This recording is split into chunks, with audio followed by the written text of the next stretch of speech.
and we'll let other people roll in as they do. Great, well, welcome everybody to the Collective Mind Community Conversation. I'm going to start things out a little bit differently because we're going to actually be doing today a little bit differently with the format. So there's going to be a link in the chat window, and that is actually the link to today's slides because it's going to be very interactive, and that means that you'll be able to take away the information with you after everybody puts in their input. So there's going to be a very interactive and practical element to today's session, which is great. So go ahead and click on the link if you haven't already. It means you should be able to access the slides and be able to provide your input into the slides. And with that, I'm actually going to go over a little bit about Collective Mind, just for those who haven't been to one of our sessions before. So let me rewind a little bit. I'm Seema Patel. I'm a senior advisor at Collective Mind. We are all about networks. That's what we do. That's basically our bread and butter. And we're about helping networks be more effective and impactful. And we're also about providing various learning and professional development opportunities for network practitioners. And we're doing those things to help network practitioners and leaders improve their skills, gain more knowledge, be able to approach things differently within their networks, and also learn and share with each other. And that's what today's session is really all about. So these community conversations are one amongst a series of conversations that we hold on various topics. Today is going to be hosted by our founder, Kirsten Tebbe from Collective Mind. And if you ever want to host a specific topic for one of the Collective Mind community conversations, you're welcome to just reach out to me anytime. So with that, I'm actually going to turn it over to you, Kirsten, to maybe dive a little bit more into the format if you'd like, and then take it from there. Great, thanks, Seema, as always. So I've just been pasting and repasting the link to the session slides in the chat. As Seema said, this is one of a series that we have every month of community conversations, but we're trying to do this one a slight bit differently. So that's what this link is. We are actually sharing the slides with you so that we can interactively be in the slides together and collect all of our ideas there, and then you have access to those ideas after. So hopefully you can access this link. I'm just going to keep posting it and pasting it for people that are rolling in as they roll in. So don't mind the chat pinging you. So hopefully you can access that. And actually, while we are doing that, you may see down slides 3, 4, and 5, and perhaps that's enough. Perhaps we'll need to have another one, add another one here. But we want you to just check in with us. What's your name? What's your network or organization? Where are you today in the world? And then how are you feeling? How are you feeling today? And I will say, I'm Kirsten Tebbe. I'm the founder of Collective Mind. And thanks, Seema, for the intro. I am today in Washington, D.C. And I'm feeling pretty good. I'm feeling pretty good. And I think part of that is being here with all of you. And part of that is looking forward to a little break at the end of the year. So there's that. So if everybody can, again, just drop in your info. You can use any of the slides 3, 4, 5, and just check out who's here in the room with us today. And while we're doing that, let me give you a little overview of what we're doing today, how we're going to manage this session. So clearly this is a pretty hot topic, analyzing network membership fees. This is something that we've been thinking a lot about with Collective Mind. In fact, we think a lot about a lot of things about networks, but these days also we've been thinking a lot about how to understand how networks mobilize resources of all kinds. So you may know or recall, if you've heard us mention it before, we're in the midst of a long-term research project on donor funding to networks. So that's one thing that we're doing some work on. And this topic is actually directly related to some work we're doing with a network, with a global level network, to help them think about the options for their membership fee structure if they want to set one up. So with that process, we realized with that engagement with that client, we did our homework and looked through the existing literature on networks and realized there wasn't a whole lot on membership fees. The existing literature and evidence and such on networks is a little bit thin anyway, right? It's a fairly new field and not particularly well researched with lots of robust evidence out there. But in particular, this topic was very thin. So we thought, okay, let's go to the community. Let's have a conversation about this and see how people are addressing this topic and what we might be able to learn from one another. So that's what we're here to do today. And I'm going to kick us off as, again, we may need another slide here. Seema, could you add another slide for the check-ins so that we have enough space for folks? And if you are just joining us, that's our link to the slides. So feel free to drop in there and check out what we're doing. Our agenda, which is on slide 6. So you're in the middle of our welcome and check-in. Then I'm going to do a brief presentation from this literature review that I just mentioned that we've done with Collective Mind to see what's out there, what information, what knowledge, what guidance might be out there related to analyzing membership fees and membership fee structures. And then we're going to break out into pairs just for a few minutes to have you get the chance to connect to somebody else in this space more intimately and have an initial conversation about what this means for you. Then we'll come back into the full group and we'll share and we'll discuss. And we have a number of slides here for us, again, to work with together and collect our collective wisdom. So in just a second, I'm going to give you this very brief presentation to set the scene. And the overview of it is in slide 8. But as I'm going through it, if you have questions and reflections and you would like to pop them into slide 9, that's great. And we'll come to that right after. And then we'll use these other slides, 10, 11, and 12, to capture the discussion, both in the pairs that we'll do, and then also when we come back to the full group after that breakout. So that is our plan for today. And if you're just joining us, again, here's the link for the slides. Please join us there. Drop your intro in, and I'm going to get started on this presentation. So this is, again, quite brief. It's giving you an overview of the recent literature review that we did with Collective Mind. And we are thinking about it, there's the link to the slides. We are thinking about this and the findings that we have in sort of 4 categories that you see here in slide 8. So again, this is how we are categorizing the findings that we had from this literature review. So the first thing that popped up for us, that came out for us in this literature review, was really questions more than answers about the purpose or rationale for having membership fees.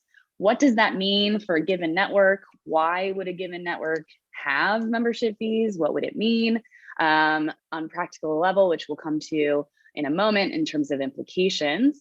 But really, again, more questions than answers about the purpose and rationale for membership fees. A couple of things that did come up concretely under this category in the literature was the idea of increasing member ownership, that perhaps you're able to increase member ownership with membership fees because members are paying and then they feel that they are more invested perhaps. So that was one concrete element that came up in this subtopic. And another was, of course, perhaps the more self-evident, obvious one, which was the ability to use member funds as membership fees, excuse me, as funding for the network, particularly for core functions, particularly for things that donors perhaps won't fund, can't fund, and that potentially this source of revenue of membership fees can be a more sustainable funding source than other, particularly donor funding. So again, there were a couple of concrete elements to this, but there were lots of questions in the research, in the literature about this. What is the purpose? What is the rationale? It is not a straightforward task, just implementing membership fees. So our next point here, the next point down, was the impacts of fees on the network. So there were a number of things here that came up in the literature. So there are issues around, lots of issues around equity and inclusion. So if you're implementing, if you have membership fees, are you making your network more exclusive, more exclusionary? What does it mean about the equity of member voices or member rights within the network, and how does that shift if you are potentially having membership fees and people are required to pay to be there? How also does it shift member expectations and incentives? So when we're thinking about what members expect in return for their payment, how fees might incentivize certain behaviors or engagement, and what it means to have different types of membership fees that are either about members receiving value or about members' ability to pay, or some hybrid of the two. And again, what that means in terms of member expectations and incentives. So those were a couple of these issues. And here's the link to the slides for those just joining us. A couple of other points around impacts of fees on the network. So another one was this question around how membership fees might shift the shared purpose. So obviously as a network, we have a shared purpose, we have a visionary goal that we're coming to the network to achieve. Well, what does it mean if we're requiring people to pay to show up? What does that mean for what we're trying to achieve? What does it mean for our vision? What does it mean for whether we can actually bring all the necessary stakeholders and actors and such into the space of the network to achieve that shared purpose? And this question, I think in particular, goes back to questions around purpose and rationale for membership fees as to what are we really trying to do here, and are we doing something that's going to add value by implementing membership fees, or are we actually going to detract from our network? So that I think there's some very big questions and some very real risks there as well. And then another issue of this impact of fees was one that I hadn't actually thought about, but issues around accountability for those funds. So your network is getting funds from these members. How are you being held to account for this? How are you reporting back? What are you not just providing back to an individual member in terms of whatever services they then expect or will receive from their payment, but what are the accountability issues on a financial side, perhaps? So there's some real points there to think about under this subtopic of the impact of fees.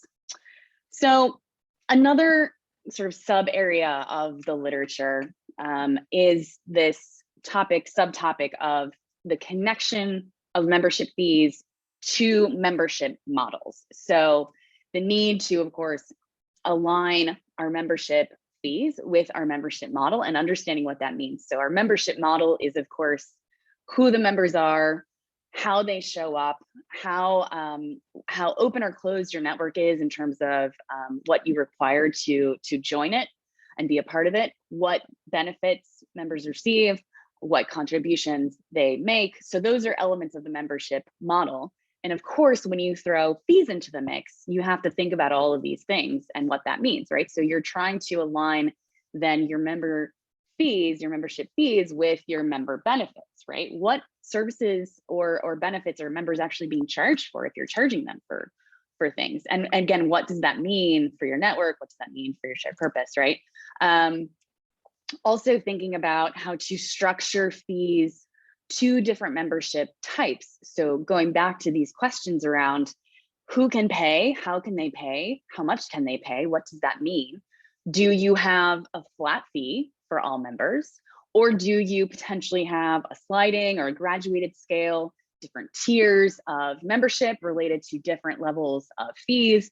What does that mean for either matching existing different tiers or categories of members to different types of fees, or for instituting a system within a new membership model of differentiated levels and tiers and categories of members, right? So there are a lot of things that have to be matched up. And then again, it takes us back to these questions of equity and inclusion, right? How are we ensuring that we're including everyone in the network who needs to be there, who wants to be there, who is in fact required to be there, so that our network can achieve that shared purpose? And how are we accommodating those members who don't have resources to pay? Are we accommodating those members? For example, are we allowing for in-kind payments along with financial payments? Or are we allowing for just opting out of payments? So there are, again, a number of questions here that really complicate this. And then finally, in this last category of the practical implications, there are a number of them that came up in the literature. So one was about this idea of transitioning to fees. So if you haven't had fees, but you're deciding that you're going to implement membership fees, how are you going to introduce that? What does that mean? Will you introduce fees just for new members, also for existing members? How do you manage those processes, those decisions? What does the length of membership in the network mean, if anything, to the introduction of fees? So, how you roll it out, all of those things, lots of questions there. Obviously, another one, how do you determine pricing? Is it based on your members' ability to pay? Is it based on your financial goals, your revenue generation goals? What is it based on? Or any number of other potential criteria there, right? But determining your pricing. Also, related back to the point of accountability that we mentioned, how are you going to report on the management and the use of the funds back to members, right? You're receiving funds. You need to be accountable for those, at least on some fiduciary financial basis, right? What does that mean? So thereby, you're also going to need financial management systems and to do this, to be able to manage the receipt and the utility, the use of rather, these funds that are coming in. And for some informal networks, for networks that are not legally registered entities, this might be very challenging, right? You might have to reconsider your legal status in order to have the proper, adequate financial management systems in place. So that's another potential implication. There are also tax implications, both for you as a network, however you might be legally registered, as well as for members. Potentially we want our members to maybe have their membership fees be tax deductible. Well, what does that mean? And within your context, within your country, within their country, what does that mean, right? So again, lots of elements here. There is also a question around the timing of payments. Are you requiring payments on a monthly basis, on an annual basis? Are you allowing payments in installments? Maybe an annual payment broken down quarterly over the year. What does that mean? And related to that, what kind of payment platforms do you have for actually receiving these funds? What do you have in place to actually receive money, receive payments? And what kind of human resource capacity do you have to manage all of that, to manage the payment platforms, to manage the reporting, to manage the financial management, and also to do the work of reaching out and getting people to make their payments and collecting all of that from them. So that's just another one of these practical implications that we have to consider. So I'm going to stop there. Whew, clearly a lot of things to think about. Not as straightforward, certainly as, I mean, I didn't think it was straightforward, but it's even less straightforward than I thought it might be. So lots of things to think about there. And for those that are asking in the chat, oh, Seema already responded. Yeah, we will have the recording available for this. So let's look. Sorry, I'm just toggling back and forth. So no one put any questions or reflections in that slide. Not sure if there were any questions or maybe points of clarification, anything that's coming up immediately for you before we again move into partners and allow for some initial reflection in that space. Anything to clarify, anything to comment on right now before we move into the breakouts with partners? Hi, if I can bother you. Yes. So Brett Sinclair in Northern Michigan, Traverse City area. Thank you for also connecting for more time to kind of chat. But we've just launched a diversity, equity, inclusion action network here, where it's a collaboration of individual and organizational membership. So it's a hybrid model focusing more on enabling the individuals than the organization, which is kind of a flip to the way that it's done in the past, but with so much of this being focused on affirming actions of a place to just kind of talk and connect, but actually turn that into something particularly coming from a place of it being an ecosystem of shared resources. We need to be able to bring resources to that same table. And where one of the places I'm stuck at the moment is how much is too much on an organizational membership due. For DEI, just on paper, the idea of like, oh yeah, 2% of revenue going towards DEI for the organization that can also be used in the community sounds fine on paper, but when you then like crunch that means 35,000 for like a medium-sized business, and that's 3.5 times larger than what the membership dues are for our Chamber of Commerce here for organization. In just kind of your experiences and thoughts, what are the kind of range of organization due amounts that you see? Yeah, unfortunately, Brett, I don't have an answer for you, and I think there are a lot of criteria that you need to think about. I mean, I would suggest putting together your list of criteria for how to make this decision, and I would also suggest doing that in consultation with the members, because if our networks are owned by our members, which they should be, regardless of fees, then it's really to the members to also help determine what any fee structure would be, as they should determine anything else within our network, right? So that would be my suggestion. And I know there's no easy answer to setting a price point, or even a tier, multiple tiers of price points.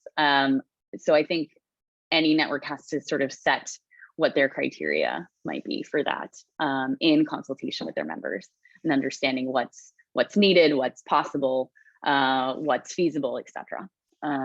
So sorry, it's a really big question, I know. Anything else before we break into partners? Kristen, there was a question about references and citations, and I was going to suggest that I could include some in the follow-up blog after this. Does that sound good? That sounds wonderful. Yeah, thank you so much, Seema. Okay, so I'm going to create these breakout rooms. And then we will move into just connecting with partners just for a minute, just for not 1 minute literally, but around 5-6 minutes, just to have you give you the opportunity to chat with someone else and meet someone else for that matter. So let me just do this. 1 second, technology. And it also looks like some people started putting some questions and reflections into the slide. Great, okay. Thank you. Okay, so let's address those when we come back. Let's take, again, we'll take about 5 or 6 minutes in our partners. I'm gonna click the open all rooms button and we'll bring you back in about 5 or 6 minutes. So whatever is coming up for you, feel free, it's open space, and enjoy your conversation. We'll see you in a few minutes.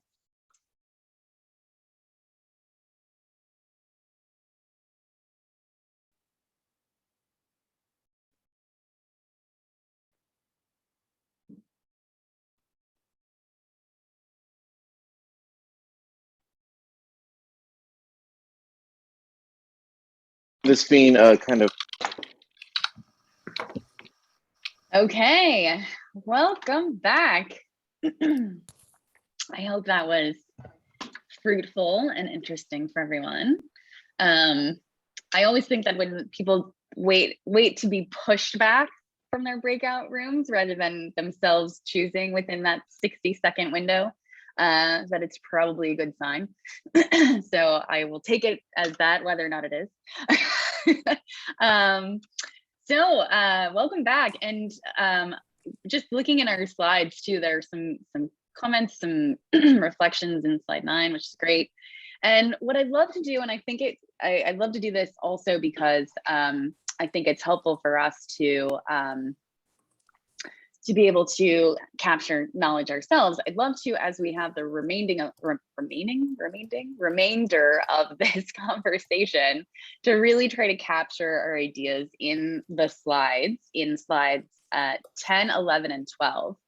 So I've structured this around the presentation that I gave, but I've also got on slide 12 an other, very wide open other category. But again, I would love for us to try to capture ideas here. If we can all individually take responsibility for trying to do that as just a space where we're sharing, and then each of us can then of course have access to this. We'll have access to this. So let's hear how it went. What's coming up for you? What were some particularly resonant ideas or reflections that came up in your little breakout groups?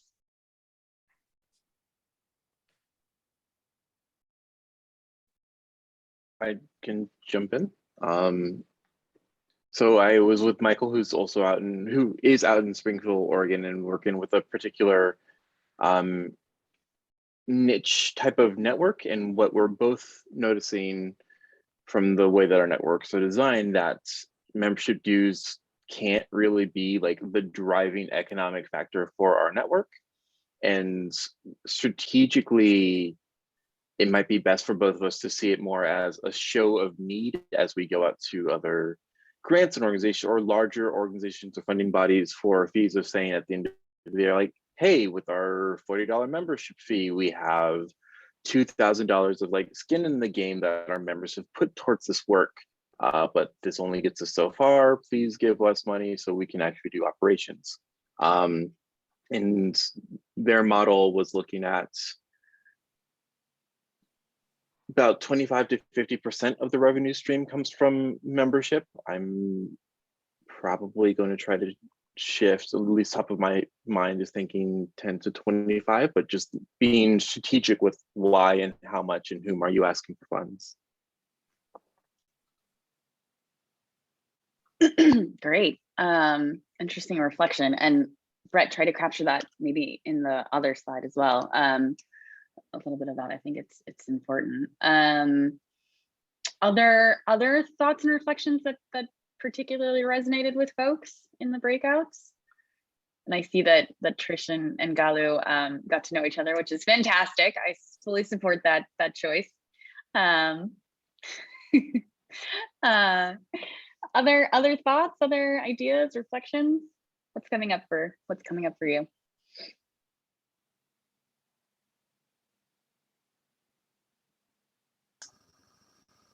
I'll jump in there. We were talking a little bit about the space that you create, and I liked her wording about trust. You know, creating a good place for a good learning space, which then makes me think. We weren't talking about this, but if you jump on from that, you're creating a space, and there's a huge amount of value in creating that space, and that's one of the best things about networks. And so then it's like, how do you then get people contributing to the value of the space that you're creating, which leads to the membership fees. And then you think, how do you do that? And then like the space is so dynamic, which is to my comment in one of the slides. So it's like you create the space and then you sort of like feel like, oh, you just put your hand out. The interesting dynamics between those two things. I'll piggyback on what Trish said. I think the space that you create takes energy and time, and sometimes we do it in service of, but realizing that that's not really sustainable. And I think that we have to recognize that. I think there's also, it creates especially if you're creating some kind of virtual space where people can check in. You know, in conversation with Lulu, thinking about like this distributed network where people will be able to stay connected and cohesive because you're all in different places and meet and different times. I empathize with you, Trish, being at 4 o'clock in the morning because my son moved to New Zealand, so our call times are wonky. But thinking about, you know, when it's an opportunity for you to check in and catch up on things, and being able to host like some kind of virtual repository of information so people feel connected and a sense of belonging, regardless of whether or not they make this call, that kind of thing. So, and that takes time and energy, and it's exhausting, and it's and to be compensated or subsidized for that opportunity makes sense. So it's more about sustainability than it is about, I want to make money off of you being a member. So that is for me anyway. Yeah, thanks, Cecilia. Other thoughts and reflections coming up for you in response to any of those things, or your own thoughts? To Cecilia's point about sustainability, and to Trisha's points about how people, you know, how her network just grow organically, and a lot of you know, people come to her and ask her to join the network. I think those two are related because if you want to have sustainability in your network, you know, some networks just, you know, have that flame and then they're gone, and in a year or two, sometimes even sooner.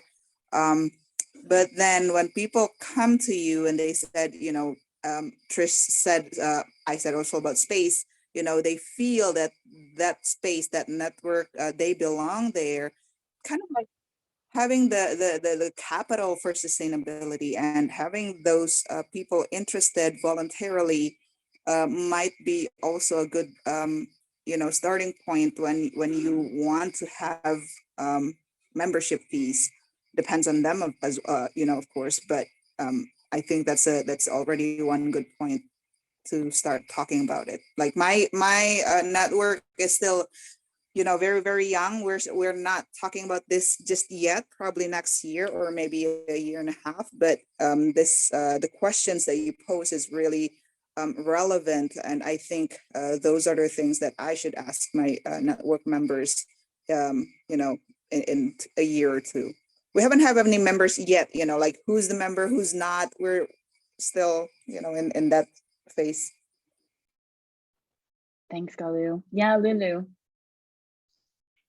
Thanks. I'm sort of in a different position in which I have a very well-established network already, hundreds of thousands of people across the entire globe. I represent Burning Man Project, and So we are looking at, talking about, researching, thinking about the different ways that people connect with each other and the different models for doing that, as I think an organization like ours should always be.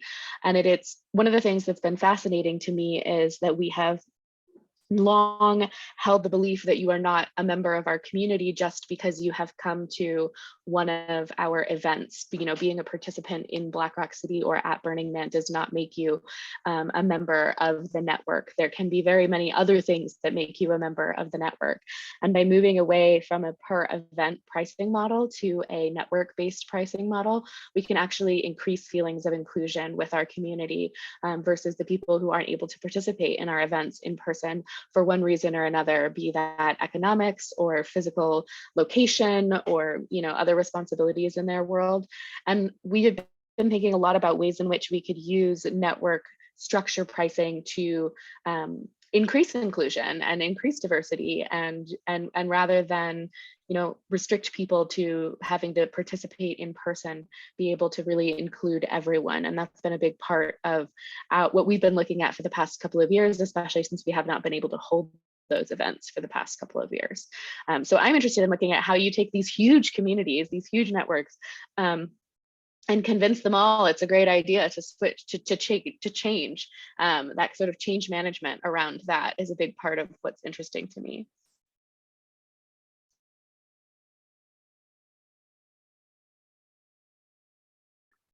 This is all fascinating, and I'm myself typing some notes in the slides. If anyone else wants to share their thoughts in the slides too, for us to collect them all, that's great. And the thought that I was just writing down based on some of the comments, Lulu's and Galu's and some of the others, was that decision making about membership fees seems in many ways to be path dependent on the network's development path, right, or journey.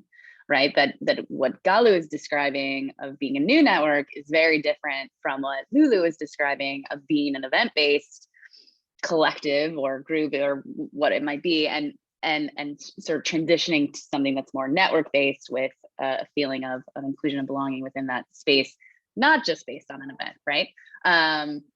Sorry if I butchered those descriptions in my repeating back, but so I find that path dependency on the network development very interesting. Yes, Maria Dortea, I'm probably butchering your name too. Hopefully I haven't. Please correct me.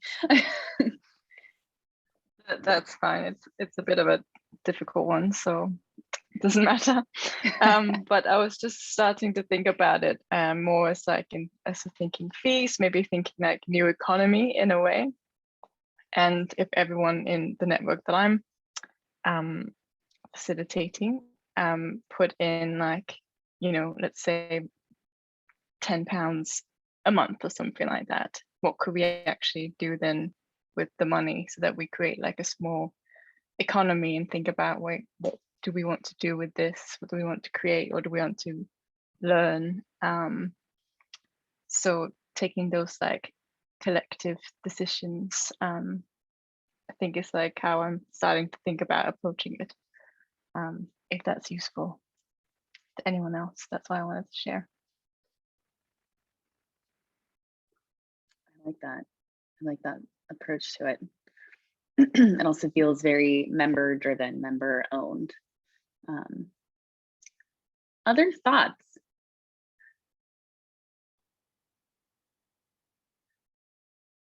I keep coming back to this idea of what are the criteria for how we would make decisions, how we would think about this, and how that is different for each network, but that maybe there are some shared criteria that that we can think about.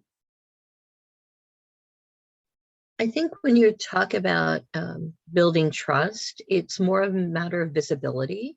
I have conversations a lot with people in talking about transparency versus visibility. And usually the reason that people say things or people are accused of not being transparent is because there's not trust there. So they don't feel like they're a part of the community.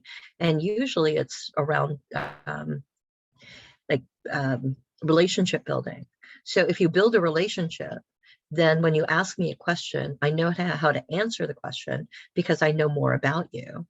Not that you just show up and you ask me a question and I don't know anything about you. So I answer in the way that I know how, because it's my lived experience or my perspective. And then I'm not answering that question that you're actually asking because there's a nuance that I don't know about. And then so that's where the visibility comes in. So I think that you can build more trust by being visible. And I think we've done our society a disservice by hiding things from people because you think that they don't need to know, but that's how you actually build trust. You open up and become vulnerable and people trust you more. I don't know.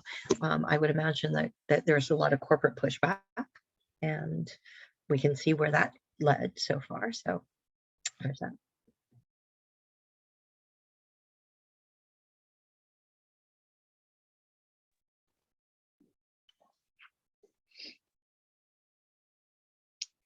Thanks, Cecilia. Can I add? Please.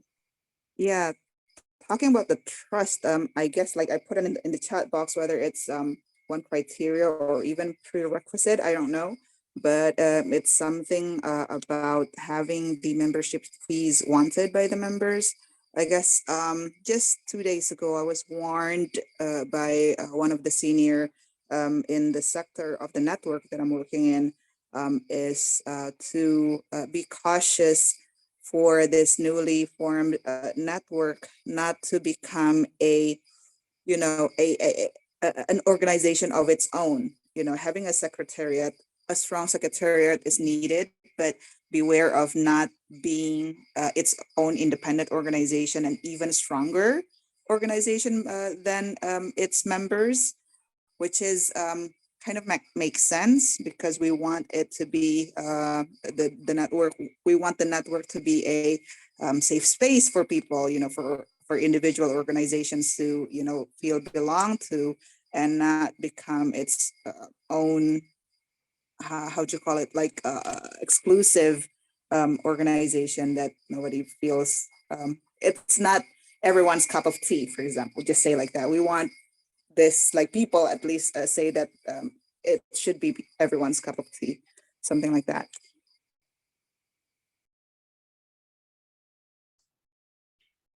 I'd like to respond to Gula a little bit.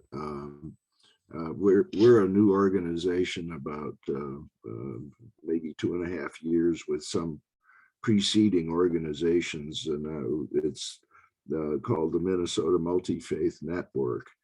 Minnesota is, if you're outside the US, Minnesota is a fairly big space with long distances in between towns, and it's not as big as Montana, but it's certainly bigger than, I think it's probably bigger than England, for example.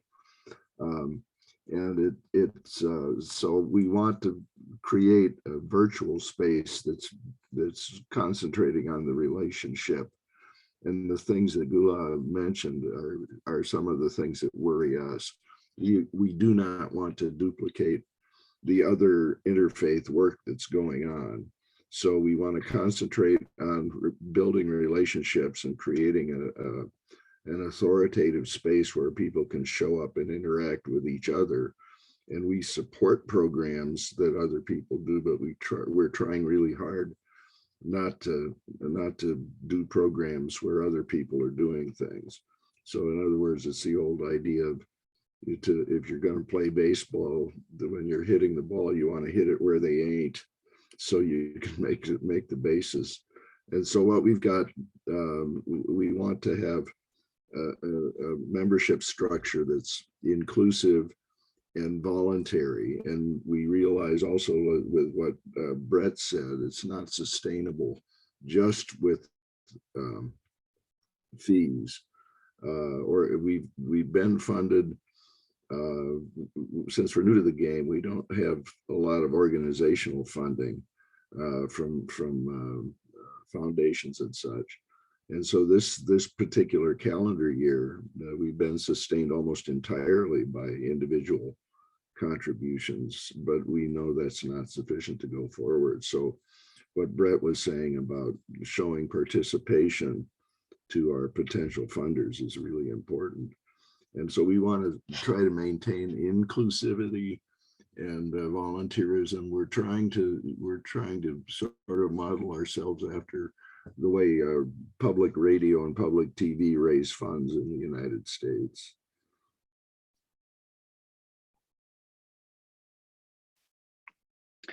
So we only have a couple of minutes left, and what's coming up for me as I listen to these comments and try to synthesize them in my head in some form or fashion is that perhaps the main criteria for determining whether and how to institute membership fees is about our shared purpose and what our network really wants to be and achieve, right? We can certainly lay out a whole number of reasons, right? Sustainability, the need to show other donors that our members are invested, and and there are a lot of other points mentioned in this conversation, but ultimately it sounds like the crux of this, the crux of the decision making is less the practical piece and more of who are we as a network, what do we want to be, and what do we want to achieve, and what would this mean?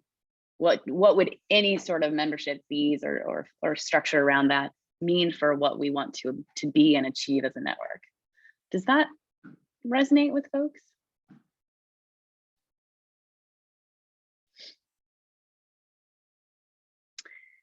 In the last moment, any last couple of moments, any final thoughts or reflections?